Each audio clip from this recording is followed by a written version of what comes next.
হয়, মেয়ে না ছেলে? আমার মেয়েই হবে। আচ্ছা মা, ওই অমিতার ওয়াইফেরও তো... আর বলিস না, আল্ট্রাসাউন্ড টেস্টে যে জানতে পারলো মেয়ে, অমনি। মানে?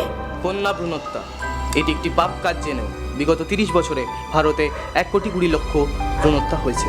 বেটি পড়াও বেটি বাঁচাও প্রকল্পের উদ্বোধনে ভিন্ন এই কাজ বন্ধে সবাইকে এগিয়ে আসতে বলেছেন প্রধানমন্ত্রী। যত্ন করে গর্ভে ধরে দিও না ওদের সরিয়ে দূরে। মেয়েরাও আজ চালাচ্ছে বিমান, চড়ছে এভারেস্টে, করছে শাসন আমাদের রাষ্ট্রে। নারী হলো দেশের আত্মা, বন্ধ করুন কন্যা ভ্রূণ হত্যা। কিন্তু আপনারা কেন করছেন আপনাদের প্রতিভা ওয়েস্ট?